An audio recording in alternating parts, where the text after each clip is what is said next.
Hello everybody and welcome back to another video. Today it is my first roster breakdown of the 2022 season, and we will be talking about the Shanghai Dragons, obviously the team that finished first last season in the overall standings as well as won the grand finals.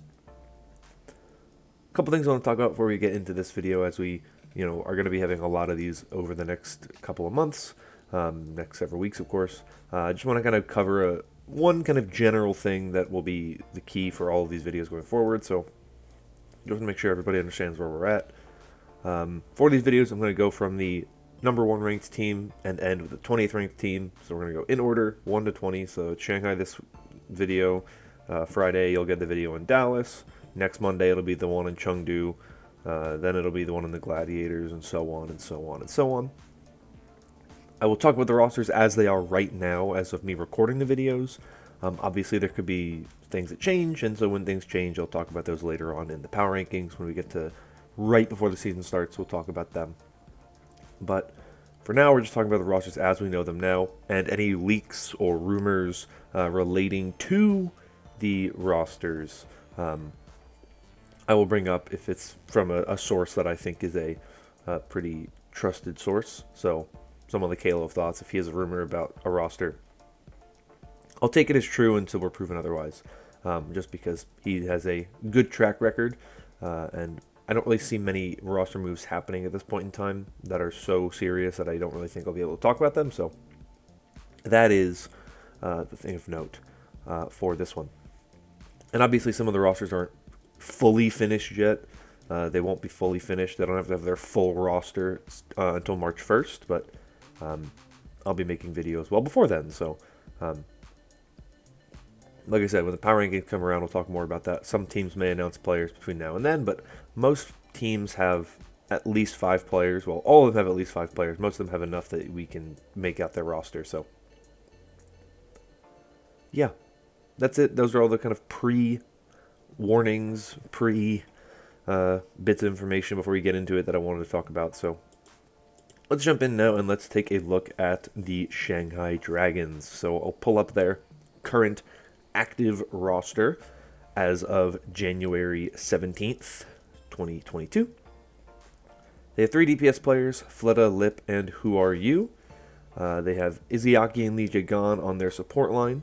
While Molly is technically still a member of the Shanghai Dragons publicly, the report is that he is with the Guangzhou Charge. So I don't know if they'll be having anybody replacing him, but from what we know, Izayaki Lee Jae-gon is the only 2 supports that the Shanghai Dragons have. And for the tanks, they have Void and Fate. This is the same roster, by and large, that won the championship last season. Obviously, Develop was on the team last season, didn't really play much. He's gone now. But everybody else is returning from that championship roster. And then, of course, Molly is also reportedly leaving to go to the Guangzhou Charge. So it's basically just the 6 players that they ran all of last season.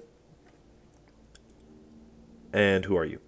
So let's start with the DPS. Let's talk about Fleta and his, of course, MVP campaign from 2020 was very, very strong. Came back in 2021, had another very strong season. Not MVP, but still very, very strong nonetheless. He's obviously one of the more interesting players in the league because he is very flexible. He can play your kind of flex DPS role or your projectile DPS role. So he can play your Genji and your Pharah and your Echo, but he also can play the hit scan role. We've seen him play a lot of Widowmaker, and we've seen him play Tracer, which are typically obviously Widowmaker is very hit scan, but Tracer's typically played by the hit scan heroes or hit scan players. So super flexible hero, obviously the main player who you're going to have in those projectile DPS compositions. I wonder, though, if we want to talk about, projectile DPS, that's what Who Are You is. Who Are You is a Genji, he's a Doomfist, he's a Pharah. That's really what he's known for. Especially his Genji, that's kind of his key, his hero of choice. When we saw Fleta in 2020 during the Summer Showdown, right, when Genji was meta, I wasn't that impressed with Fleda's Genji, and so I wonder if that is a big part of the reason why Who Are You is on the roster and why they held on to him. Obviously, they had Erster last season, then he retired, and they picked up Who Are You to replace him. But I wonder if that is the main reason why they have Who Are You in this roster. To be that Genji specialist, where Fleta just didn't look as good on the Genji. I definitely think Fleta could easily become one of the best Genjis in the league based on what we've seen from him and how he has played incredibly well for so long. But I'm really curious to see if Fleta ever really gets benched for Who Are You, because I don't really see many reasons why it would happen unless it really is a Genji meta and they just need someone who's a really, really good Genji, like an absurdly good Genji to fill in for that hero. Because otherwise, I don't really expect to see much of Who Are You. Because like I said, he's known for his Pharah, but Fleta is also an incredible Pharah.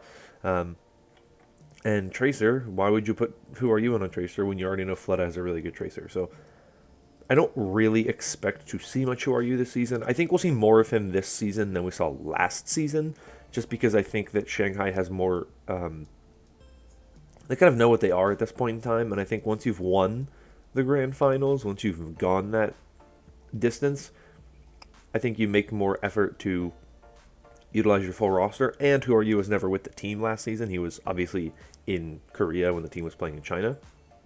So I think he'll be with the team now this season. I think he'll have more of a role for this team going forward. I don't know how much of a role it'll be, but I think he'll have more of a role than he did last season. Especially if it comes to having to play Genji compositions. I don't know if Genji will be meta in Overwatch 2, none of us do yet. But I think it's obviously safe to have a player like Who Are You on your roster when you don't really know what to expect in Overwatch 2. It's good to have that player who can play a good amount of heroes. And who knows if you are going to ever need like a double flex DPS composition. You know, if you need Tracer Genji, you could run Lip Fleta. But maybe you want Fleta Who Are You in that situation. You want Fleta to be your Tracer and you want Who Are You to be your Genji. I don't know. Who knows what the meta's going to look like. I certainly have no idea yet, so we'll have to wait and see. But I think those two obviously make a very strong flex DPS slot or projectile DPS slot, whatever you want to say, because those two really do cover pretty much every hero you're going to need to cover. So I think those two make a really solid base for that side of the DPS lineup. And then you go over to Lip, of course, who is your hit scan player, right? Known for his Sombra primarily, but of course plays the Cassidy, the Ashe, the Widow, Hanzo, and some Tracer. I still don't think Lip is the greatest Widowmaker in the league. I've never really found Lip to excel on the Widowmaker, right? They had DM last season, they had Develop last season, but Widowmaker also wasn't really meta last season. Now, Fleta is very good at the Widowmaker, so if you do need a Widow player, I think Fleta will probably fill that role more than Lip will, because we've seen Fleta's Widow more than we've seen Lip's Widow, and we've seen more out of Fleta's Widow than we've seen out of Lip's Widow. So that's why I think Fleta, of course, is such a big part of this team, is that he is not only the flex DPS, he also fills incredibly well in that Widowmaker role, which is really important. So Lip, very, very good. I would say, I think he was the MVP runner-up this past season. I think he got the second most amount of votes, of course, behind Leave. But Lip is definitely up there for me in terms of one of the best DPS players in the league. He knows how to use Sombra in a way a lot of other players don't. Yeah, he has some issues with his EMPs. They're never really the best, but he does so much damage with Sombra, and he has such good hack timings. It doesn't really matter what his EMPs are. So I do think Lip is a very good player, and I think he really creates this very strong DPS lineup for the Shanghai Dragons. I think it is easily the strongest part of their roster, which says a lot when this roster is incredible at every position. I think Fleta, Lip, Who Are You create a very strong part of the roster. At least if you want to compare it to other teams, right? Like, it's very difficult to find many DPS lineups that are better than this one and that don't require as much switching, right? Fleta and Lip together can cover pretty much everything you need, and there's just the occasional heroes that you might need to bring Who Are You in for instead. That's really what this roster's strength is just how diverse it is, and just how wide-reaching it is with so few players. So I really think this is, of course, going to be one of the best rosters again going into 2022, and it's going to be one of the best DPS lineups easily going into 2022 because they have looked so good so far in the Overwatch League playing alongside each other. So I have no doubts in my mind that this is going to be the main thing that excels on this roster. The DPS lineup is going to be very, very strong, so I don't really expect much to change from seasons past. So let's take a look at the support lineup. We have, of course, two players. We have Lee Jae-gon, we have Izayaki. I think that this is an interesting thing to look at because we're seeing, of course, teams have very different approaches to Overwatch 2. A lot of teams seem to think that double flex support is going to be the main thing they're going to need because flex support players have started to really learn how to play the Mercy and play the Brigitte. It's really just kind of Lucio that we're not seeing as much of, and so that's kind of what we're expecting is we're going to see a lot more teams pick up like a Lucio specialist as opposed to having like a main support, and then they'll just have their main support player play the BAP or the Brig or the Mercy if they need it. But if you have a Lucio specialist, they can probably also play Mercy. It's just a matter of whether or not you want to switch them out. So assuming Molly is departing the Shanghai Dragons, that leaves the Shanghai Dragons with a main support in Lee Jae-gon and a flex support in Izayaki, right? Last season, Izayaki was incredible. I think it was the best season he's had yet. Obviously, he's a flex support, so he plays the Zen and the Ana and the BAP and the Moira pretty well. And then that is paired with Lee Jae-gon, who plays Lucio, of course, at a high level, but he also plays the Mercy, and he plays a lot of Brig for this team. We have also seen Lee Jae-gon play the BAP. I have a very distinct memory of Lee Jae-gon on Eichenwald, point B, like right by the doors into point B, jumping up on the high ground, putting in his window, and not really doing anything with it. Like, not helping his team. Pretty sure he died. But so I know Lee Jae-gon has played BAP in the past and can play BAP, so I have confidence in this team to be able to run, a BAP Ana or BAP Zen double, quote unquote double flex support composition. I know they can run it because I've seen Lee Jae-gon run the BAP, and he ran it at a pretty high level. Obviously, like I said, that one moment, not his best moment, but he obviously is familiar and comfortable on the hero. So I think that is obviously something that is pretty likely to be a major composition. We saw it a lot this past season, and we saw it a lot even in 2020. We saw quite a bit of BAP Ana, BAP Zen types of compositions. So do I think this lineup of support players, despite not being your double flex support that you'd think of traditionally, can cover that type of stuff? I definitely think it can, right? Where you're going to possibly run into issues is if you run into a point where you need to have like an Ana Zenyatta composition. If you need that, then I am more concerned about what this roster is. Now, they could always pick up another flex support. There's a lot of them available in contenders. And, veteran free agents like Kariv, for example, right, where they're not on a team right now, so you could pick them up if you need them just for that kind of one thing on the roster. But I really do think that Izayaki Lee Jae-gon should be able to cover most of this team's needs. I could see them going for another flex support, but I don't really think it's necessary. We're talking about two of the best support players in the league, arguably the best flex support with the main support, who I would say is the best in the league. Izayaki is certainly up there. That's why I say it's an arguable best in the league. And so this is a roster that these two players, I feel very confident in their abilities to cover what is needed for the support line, be able to keep the team alive, but also be offensive. That's one of the main things I think we're going to be seeing as we move into Overwatch 2 is the need for your support players to be more offensive, to be able to do more damage, to be able to have more output against the enemy team, because you have one less player to heal on your team, and therefore one less player to kill on the other team. So every pick is going to be more impactful when it's 5v5 versus when it's 6v6. And when you only really need, if you have a Zenyatta, for example, right, and you just kind of keep your healing on your main tank, you can go really offensive because you have one less shield to worry about, and then you can have your BAP, doing damage and then healing and doing damage and healing and doing damage and healing. So I think that we'll see a very offensive go, and that's what most of the teams obviously are expecting. And if we do, I think that Lijiang and Ziyaki are two of the best setup for that.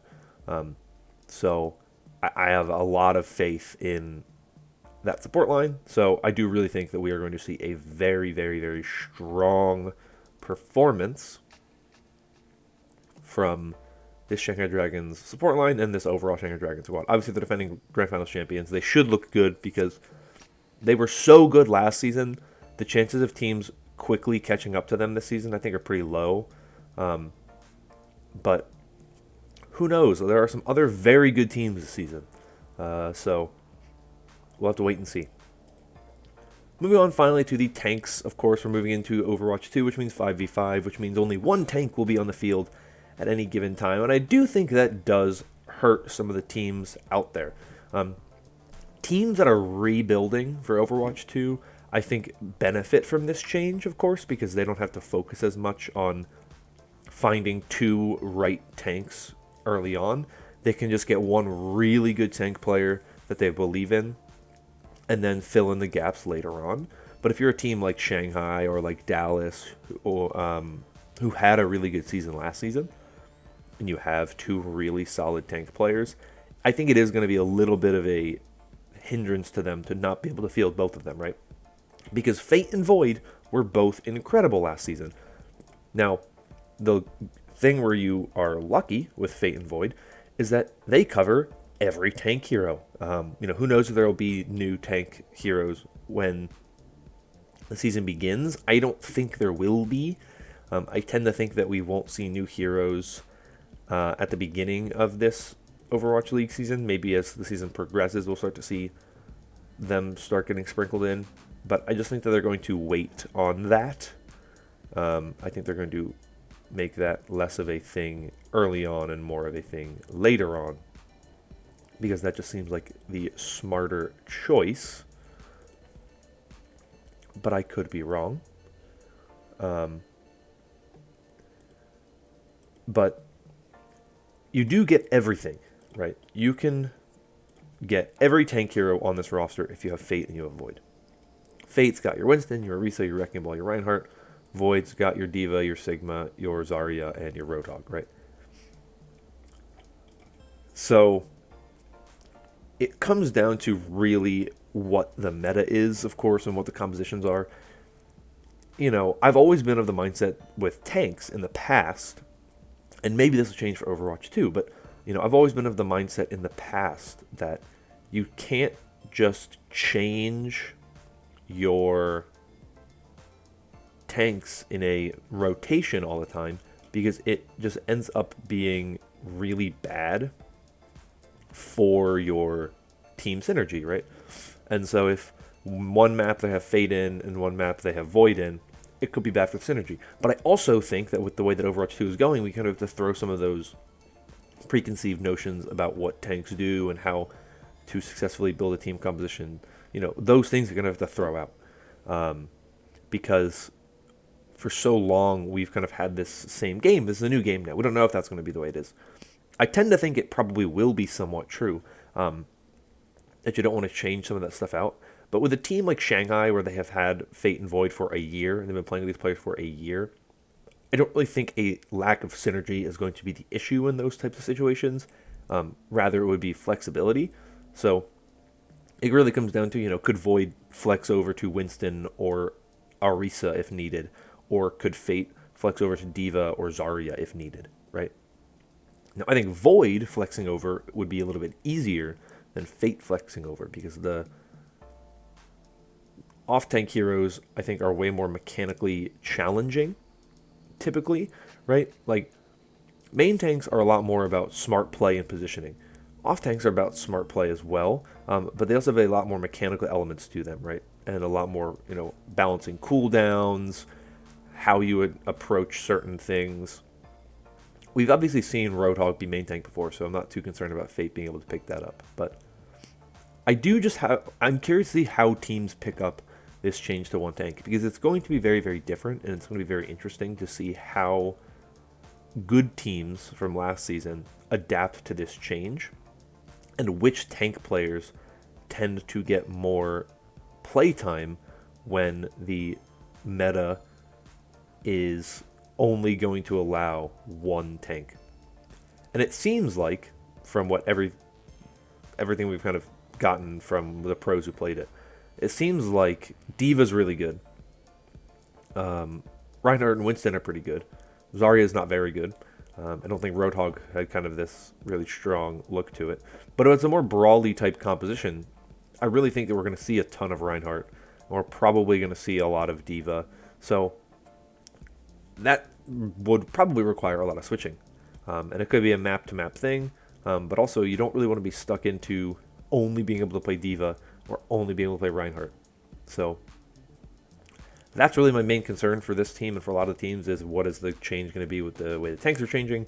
They can play everything, obviously. It's just a question of how do you go about that when you have so many factors that are changing for this game. Will they be able to do it? If any team's going to be able to find success changing to one main tank, or just one tank, it's going to be Shanghai, because Shanghai, I think, is right now, for what it's worth, the best team in the Overwatch League. They are the best team in Overwatch. There is nobody even close to them right now, in my opinion. Even the best teams from last season, I don't even think were as close to Shanghai as people thought they would have been by the end of the season.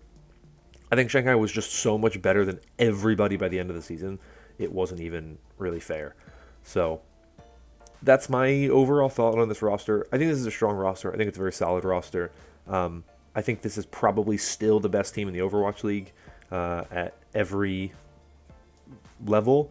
It's just a matter of how much they'll be able to kind of adapt to 5v5. I have a lot of faith in them to do it, so I think that they'll be just fine. But only time will tell at this point in time. But that's all I have for today. Let me know your thoughts on this Shanghai Dragons roster in the comments down below. If you enjoyed this video, consider liking and subscribing for more like it in the future. Next one up will be the video on the Dallas Fuel, so that will be coming out on Friday. Thank you all so much for watching. Hope you're all staying safe and staying healthy. And until next time, bye-bye.